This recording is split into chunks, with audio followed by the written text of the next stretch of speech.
Pride is a strange armor. It protects you from doubt but blinds you to wisdom. Dr. William Harlan wore that armor for years, forged by reputation and hardened by experience. He had spent a lifetime commanding rooms where fear and chaos bowed to his confidence. In his world, mistakes were for the inexperienced and questions were for the uncertain. He believed skill was dominance, that control was the mark of greatness. But pride, when left unchecked, turns certainty into arrogance. And arrogance doesn't just silence others, it silences truth. That night, as the storm of chaos swirled in the trauma bay, Harlan didn't just fight to save a man. He fought to protect the image of who he thought he was. But the truth was waiting, disguised as a quiet nurse who didn't shout for attention, didn't demand recognition, but saw what pride refused to see. When pride leads, it demands obedience. When truth speaks, it demands humility. Nurse Lewis didn't need a title to carry authority. Her calm was her command. Her certainty was her credential. As the surgeon's voice boomed across the room, her silence cut deeper. Not in defiance, but in precision. She didn't challenge his power, she revealed his blind spot. Pride told him he knew enough. Truth showed him he didn't.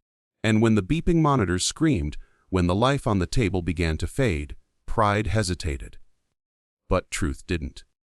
Her voice, steady and clear, broke through the noise. Clamp first. Reposition. Now, in that moment, the battle wasn't between life and death. It was between ego and understanding. And when the surgeon finally let go of pride long enough to listen, life returned to the man on the table. That was the moment Dr. Harlan realized. Pride can't save anyone, not even yourself. The hardest thing for any leader, any expert, any human being, is to accept that someone else might see clearer than you. Pride tells you to defend your ground. Truth tells you to evolve. But the higher you climb on pride, the further you fall when truth arrives. That night, Harlan didn't just lose control of his operating room. He lost the illusion that he was untouchable. The truth stripped him bare, showing him that mastery means nothing without humility. The woman he dismissed as only a nurse had carried more experience, more composure, more wisdom than the entire room combined. And it wasn't her authority that saved the soldier, it was her clarity. Pride builds walls around the mind, but truth doesn't knock. It breaks through. Sometimes the person you overlook is the one sent to remind you that greatness isn't about being right. It's about being real. Humility doesn't mean weakness. It means knowing when to listen. It means realizing that leadership isn't about dominance. It's about awareness. When pride rules, it blinds. When humility enters, it heals. Dr.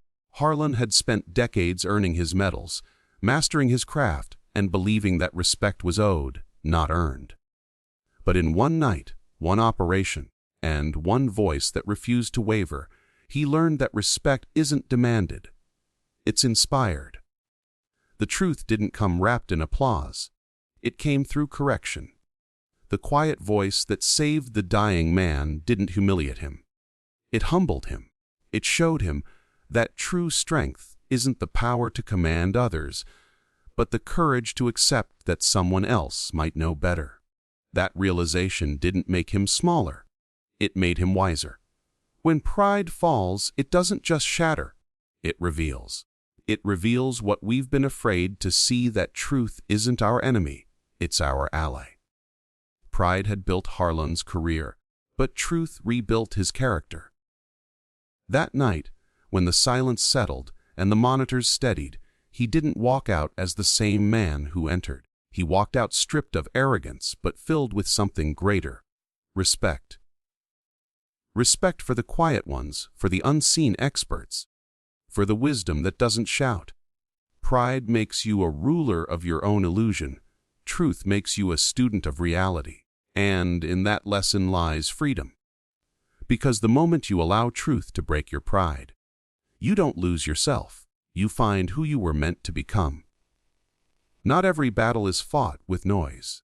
Some wars are waged in silence, in the steady rhythm of hands that never shake, in the calm of a voice that never trembles, in the unseen strength of those who carry chaos without complaint. Nurse M. Lewis was one of those warriors. While others shouted commands and demanded control, she moved like a shadow, unnoticed, uncelebrated, yet essential. Her battlefield wasn't a desert or a city in flames. It was an operating room filled with urgency, fear, and the thin line between life and death. The world saw a nurse, but what they didn't see was the weight she carried. The memories of men she had saved under gunfire, the ghosts of those she couldn't. Behind her silence lived the echoes of war. She didn't need to prove herself with medals or words. Every scar beneath her sleeves was already proof enough. The quiet ones don't need to be seen to be strong. They don't seek validation because they've already been through trials that silence applause. Nurse Lewis didn't raise her voice.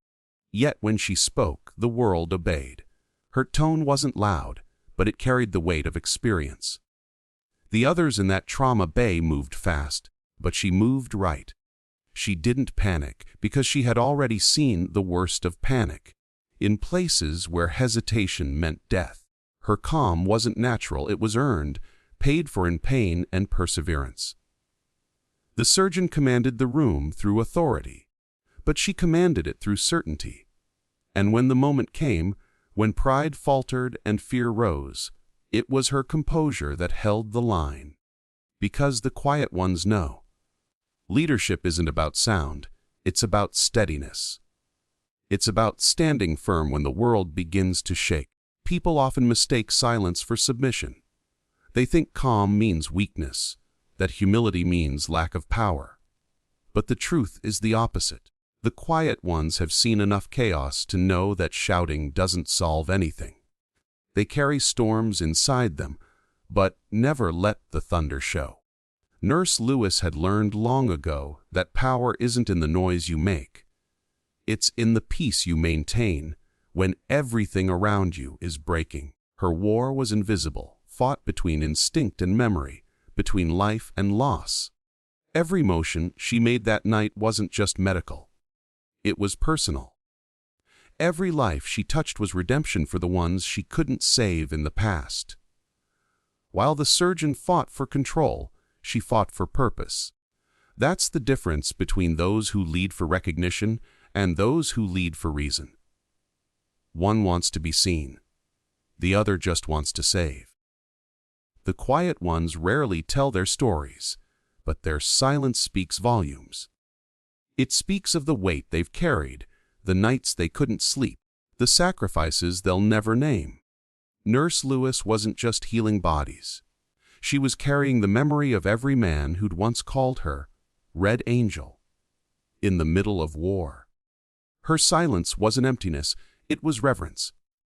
Every time she saved a life, she was honoring those who didn't make it.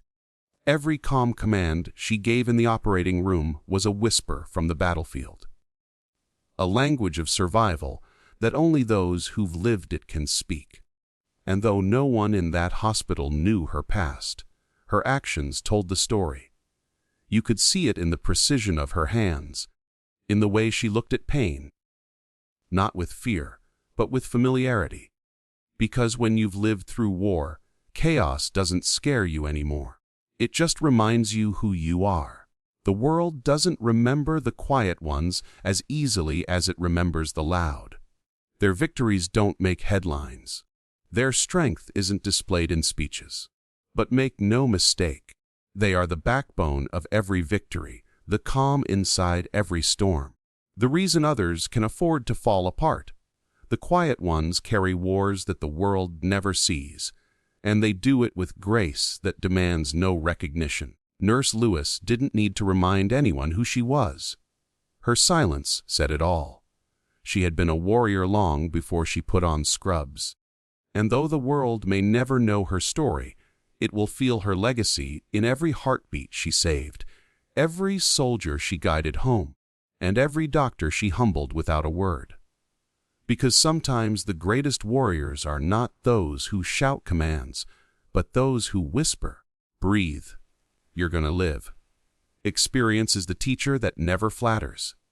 It tests you, breaks you, rebuilds you, and leaves behind lessons carved into your bones. Dr. William Harlan had knowledge, years of study, thousands of surgeries, and the prestige of being the best. But knowledge without humility is a weapon turned inward. It cuts the wielder first. On that night, in the harsh light of the operating room, his confidence met its reckoning. The man on the table was bleeding out, life slipping through every second, and the man beside him, the nurse he had dismissed, held a calm that only experience could forge. Her voice didn't rise. Her words didn't waver. "Clamp now." Reposition. It wasn't suggestion. It was survival speaking through her. Harlan didn't realize it yet, but he was standing beside someone whose experience was earned in the fire he could never imagine. And when his pride hesitated, her experience acted. One decision made the difference between a flatline and a heartbeat. Experience is not learned. It is lived.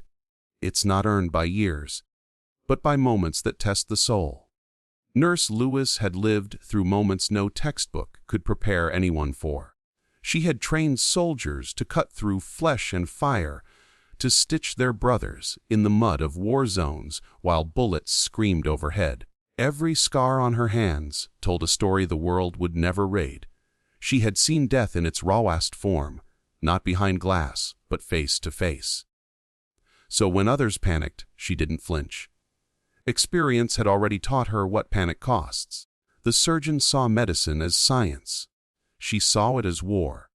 And in war, hesitation is fatal. That's why she didn't wait for permission to speak. She didn't need authority to act. Experience doesn't ask. It decides. Because when the moment comes, it's not about who's in charge. It's about who knows what to do.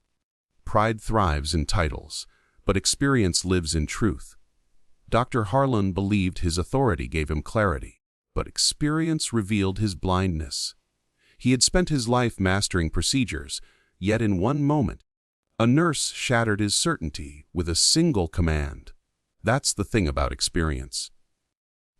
It doesn't need credentials to be right. It doesn't need recognition to matter.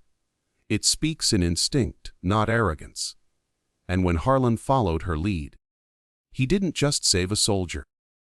He witnessed a truth that shook him to his core. All his years of mastery had taught him control, but her years of survival had taught her wisdom. Pride could command a room, but experience could command life itself. And when the monitors steadied, when the chaos quieted, he finally understood. Real power isn't found in being the smartest person in the room. It's in having the humility to learn from someone who's seen more than you. The difference between pride and experience is simple. Pride wants to be right. Experience wants to be effective. Pride speaks first. Experience acts last. Pride craves recognition. Experience craves results.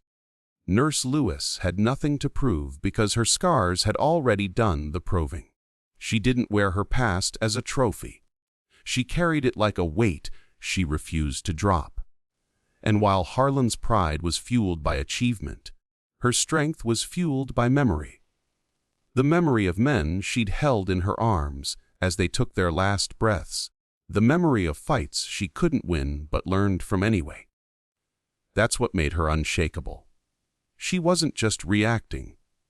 She was remembering. And that's why her experience saved the day. It wasn't luck, and it wasn't rebellion.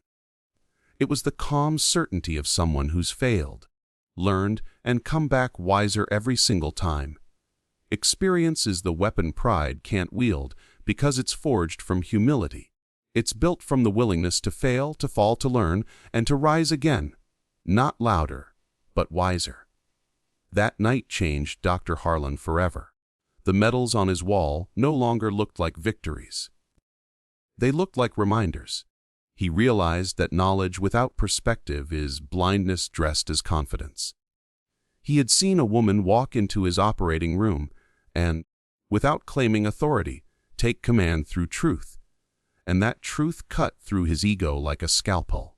He saw, for the first time, that experience doesn't boast, it breathes. It doesn't seek praise, it seeks purpose. And from that night on, he carried a different kind of pride, not in his power, but in his growth. Because the greatest lesson of all is this: experience is the quiet weapon that never misses its mark, and only those humble enough to yield to it will ever truly master its power.